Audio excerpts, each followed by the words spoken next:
Bonjour Laure. Alors, la bonne nouvelle du jour, c'est que on va avoir, nous les enseignants, le droit de venir enseigner une fois par semaine au conservatoire. Donc on aura une journée chacun.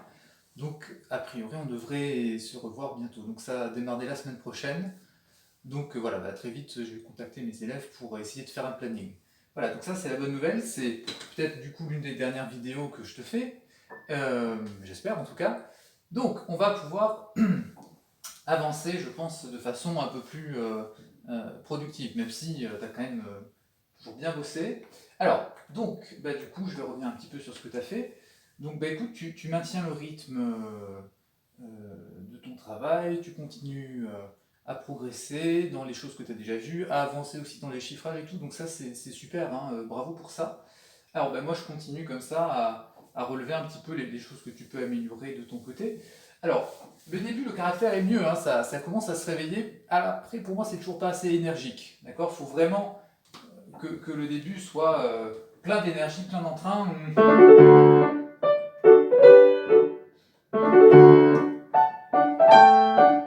Modère un petit peu le mezzo forte du coup, parce que comme par rapport au forte, c'est peut-être pas le contraste le plus évident à faire sortir, donc pense le plutôt mezzo piano.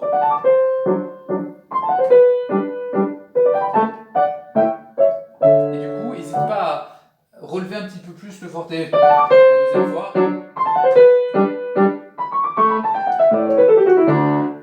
Voilà, tu vois, une fin vraiment aussi énergique qu'a été le début. D'accord. Donc, quelque chose d'un petit peu plus ébouriffé comme ça, un peu plus direct.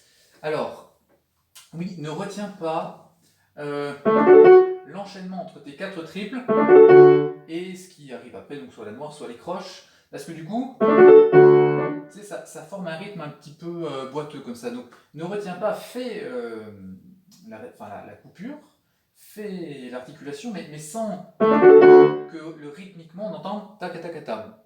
D'accord. Ça c'est important. Hein. Pareil après, retravaille ça. Hein.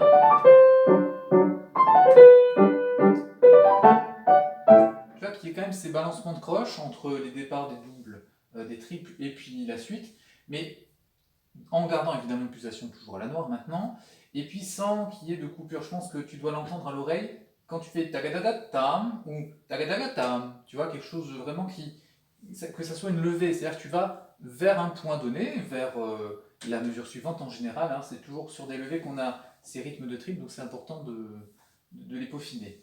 Voilà, alors c'est tout hein, pour le début. Donc un peu plus de caractère, un mezzo forte un petit peu plus vers le mezzo piano, et puis surtout des rythmes comme ça avec une direction, des rythmes de triple.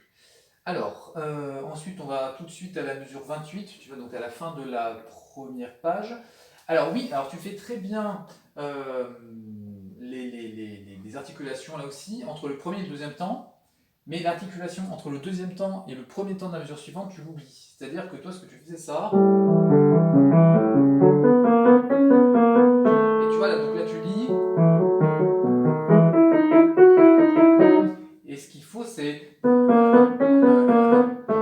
vois, on coupe aussi, hein. On coupe donc entre le premier et le deuxième temps, et entre le deuxième temps et le premier de la mesure suivante. D'accord. Voilà, ça c'est à revoir un petit peu.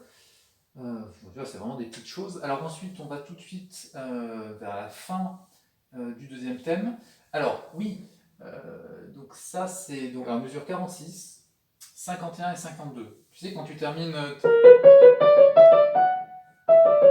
ça on l'a une première fois, mesure 46. Ensuite, mesure donc 51, pareil. Et puis donc après il reste bloqué sur le motif des quatre doubles. Et après il termine avec cette fois du legato. Alors quand c'est par deux, il faut que l'arrivée sur la croche de la mesure suivante soit léger. D'accord. Tu peux pas t'asseoir comme ça, parce que du coup ça manque d'élégance tout simplement. Et là, la dernière fois, là tu la tiens, tu vois, du coup ça va donner un peu plus de tendresse sur la noire pointée. Voilà, donc ça c'est à travailler un petit peu. Donc ensuite on arrive tout de suite mesure 61 et 65.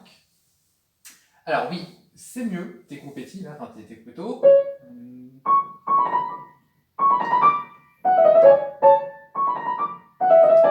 faut vraiment que tu les rythmes comme des doubles croches. 1, 2, 3, 4, 1, 1, 2, 3, 4, 1. D'accord? Pour éviter d'avoir...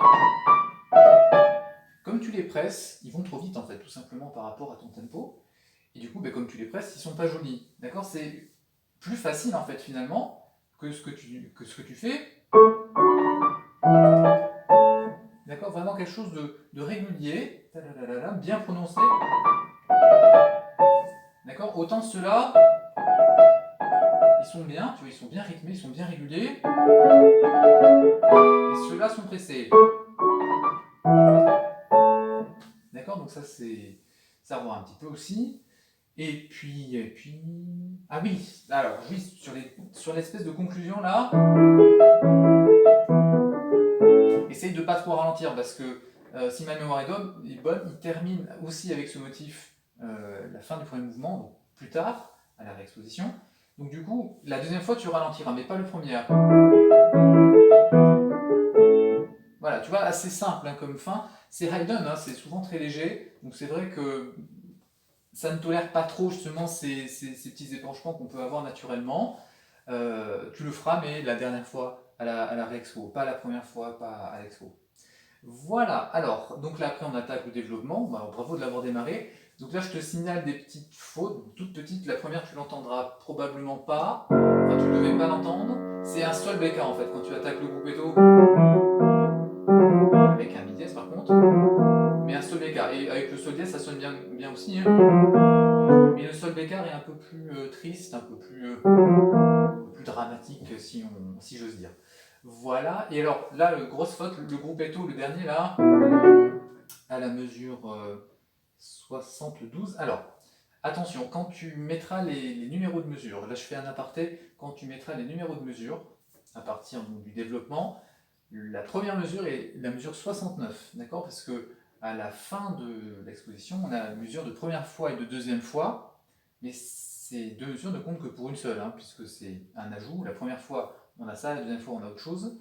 Donc, voilà, la première mesure du développement, c'est la mesure 69 et pas 70. Hein. Donc, mesure 70, sol d'écart, sur le début de ton gruppetto, et donc mesure 72, il faut que tu fasses ton gruppetto à partir du mi.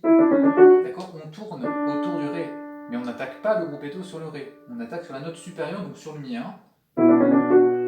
Parce que ça, c'était pas très joli. Alors oui, donc ensuite tu as cette phrase sur le motif du début. Alors, comme doigté, sur Ré, Fa dièse, Si, Ré, moi je mettrais plutôt un 4 en fait. Comme au début sur la Ré, Fa dièse là, on mettait un 4. À part si tu mets un 3, je sais pas, j'ai pas regardé de près, mais donc plutôt un 4, pouce de 4, 5, 3. Parce qu'avec un 3, il me semble que tu mords un tout petit peu sur le La, donc parce que la position est grande, hein, ça fait une extension, donc plutôt le 4. Alors, du coup, il y a forcément un avantage et un inconvénient. Si tu mets le 3, bah, c'est plus facile à contrôler, le 3 se contrôle mieux, mais du coup, on a un écart plus grand. Et puis si on met le 4, bah, l'écart, on est plus à l'aise hein, au niveau de la position de la main, au niveau de l'empreinte, mais le 4 est plus dur à contrôler. Donc, entre cet avantage et cet inconvénient, à toi de voir ce qui te convient le mieux. Mais du coup, moi, je préfère te donner le choix entre les deux. Voilà, donc tu peux mettre un 4 sur le Si. Et puis, voilà, donc mesure 72 et puis mesure 74, puisqu'on le retrouve une nouvelle fois. Alors, bah écoute, si tu as le temps, tu peux continuer sur la phrase suivante, c'est-à-dire la mesure 79.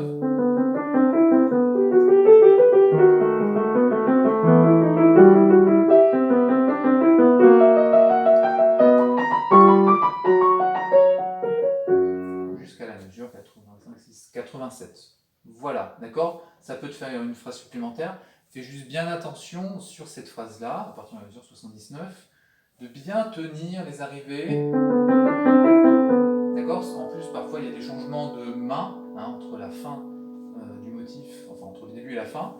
Donc là, par exemple, on arrive sur une blanche, donc bien tenir cette blanche jusqu'à la suite, en fait, hein, jusqu'à la suite de cette voix. D'accord? Un peu comme dans du bac, hein, on a vraiment un peu de polyphonie là-dedans, donc fais attention quand tu le déchiffres pour bien discerner ce qu'il faut tenir et ce qu'il ne faut pas tenir. Voilà! Et ben donc à très bientôt en réel, si j'ose dire. À bientôt.